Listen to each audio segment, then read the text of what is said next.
Ayush doctor ने खोला मोर्चा, मांगे नहीं मानी तो करेंगे आंदोलन। भोपाल मेडिकल डॉक्टर के समान वेतनमान देने और DSB लागू करने की मांग को लेकर आयुष चिकित्सकों ने सरकार के खिलाफ मोर्चा खोल दिया है। आयुष चिकित्सक संघ ने चेतावनी दी है कि अगर उनकी 7 दिन के अंदर मांगे नहीं मानी गईं तो वह आंदोलन करने पर मजबूर होंगे और आने वाले विधानसभा चुनाव में मतदान का बहिष्कार कर उनकी मांग पूरी करने वाले पार्टी को ही अपना मतदान देंगे।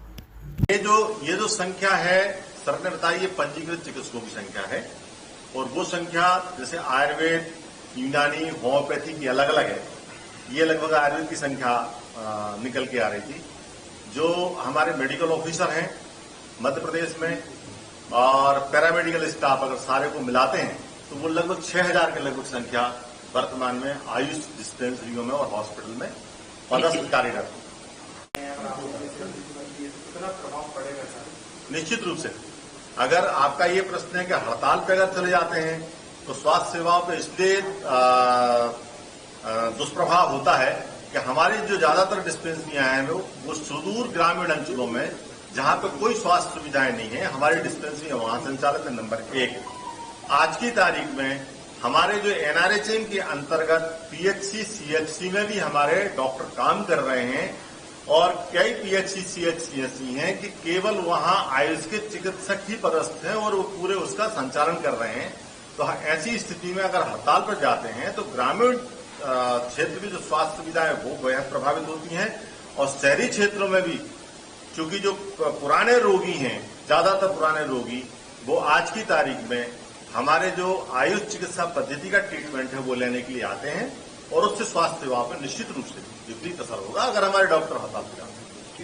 दी गई है और हमारे चिकित्सकों को त्रिस्तरीय वेतनमान वर्तमान में दिया जा रहा है 8 वर्ष बाद, 16 वर्ष बाद और 30 वर्ष बाद के पश्चात।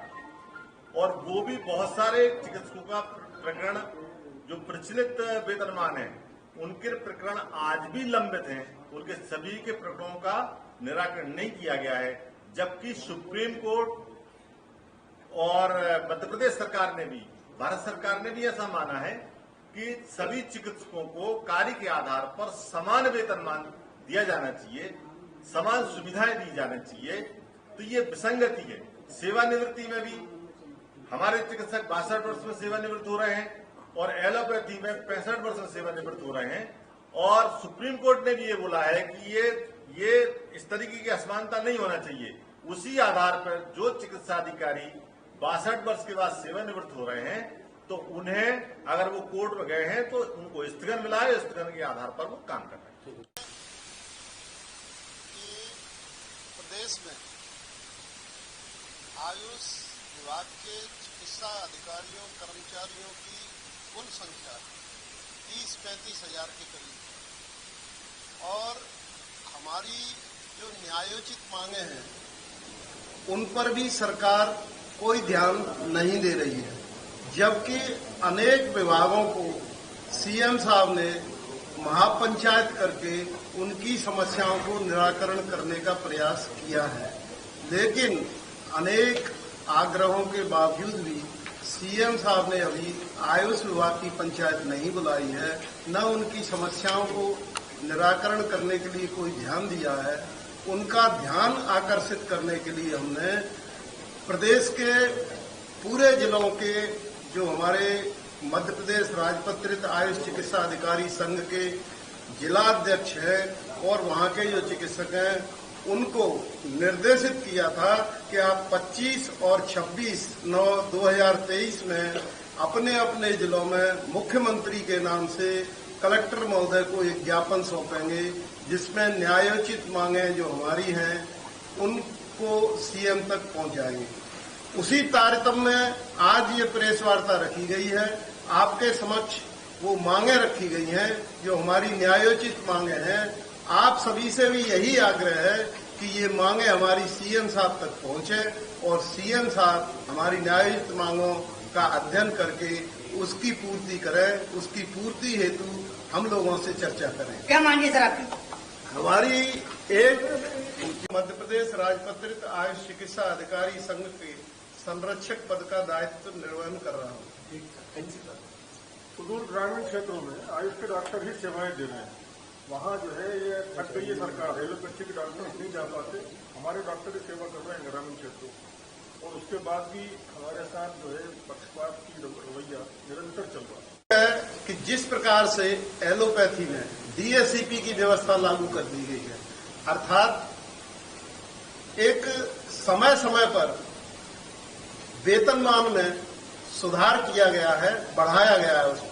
जैसे जब भर्ती होती है उस समय 5400 ग्रेड पे दिया जाता है, 5 वर्ष बाद 6600 किया गया है और 10 वर्ष बाद 7600 किया गया है, 15 वर्ष बाद 8600 किया गया है और 30 वर्ष बाद उसको 10,000 किया गया है। इस प्रकार से 4 स्तरीय वेतनमान उनको प्रदान कर दिया गया है, जबकि आयुष विभाग में 8 वर्ष, 16 वर्ष और 30 वर्ष इस तरह से 3 स्तरीय वेतनमान ही दिया जाता है। हमारी ये प्रमुख मांग है कि जिस प्रकार से उन्हें 4 स्तरीय वेतनमान हाल के समय में दिया गया है वो हमें भी प्रदान किया जाए। ये भेदभाव की नीति समाप्त की जाए। दोनों ही पद्धतियां चिकित्सा का कार्य करती हैं, दोनों का ही चिकित्सा का कार्य करना है, इसलिए दोनों के साथ समान रूप से व्यवहार किया जाए। सर, मांगे पूरी में क्या कदम उठाएंगे आगे? जी, मांगे पूरी नहीं क्या कदम उठाएंगे? आप चाहें तो मैं 1-2 और महत्वपूर्ण मांगे आपको बता सकता हूं। सर, आपका नेक्स्ट स्टेप क्या होगा ये बता दीजिए। अगर जो मांग पत्र हमने आपको दिया है उसमें से किसी भी मांग पर अगर ध्यान नहीं दिया गया तो हम सारे प्रदेश के चिकित्सकों से और पदाधिकारियों से, अपनी प्रांतीय कार्यकारिणी के पदाधिकारियों से इस विषय पर चर्चा करेंगे और आगे आंदोलन की रणनीति बनाने पर मजबूर होंगे। सर, देश के प्रधानमंत्री जहां आयुष को बढ़ावा दे रहे हैं वही सरकार इस प्रकार का अपराध क्यों कर रही है? क्या वजह? आप ये देखिए, वजह का तो मुझे नहीं मालूम है, लेकिन इतनी बात मैं कह सकता हूं दावे के साथ कि एक आपके ध्यान में होगा, आपातकाल की स्थिति पैदा हुई थी कोरोना काल में। उस कोरोना काल में आयुष विभाग ने इतना अच्छा काम किया था कि प्रधानमंत्री जी ने उसकी प्रशंसा की थी, मुख्यमंत्री जी ने उनकी प्रशंसा की थी उनके कामों की, और जितने जनप्रतिनिधि हैं, आप अगर पिछला इतिहास उठा के देखेंगे सारे के सारे लोगों ने प्रशंसा की थी और आज भी कागजों में वो प्रशंसा कर रहे हैं कि ये पैथी बहुत अच्छी है, इसका विकास होना चाहिए, लेकिन हमारी न्यायोचित मांगों पर ध्यान नहीं दे रहे हैं। ये तो आप लोगों को उनसे पूछना चाहिए कि जब इतना अच्छा काम वो कर रहे हैं, उनकी इतनी प्रशंसा आप कर रहे हो, तो फिर उनकी न्यायोचित मांगों पर ध्यान क्यों नहीं दे रहे हो?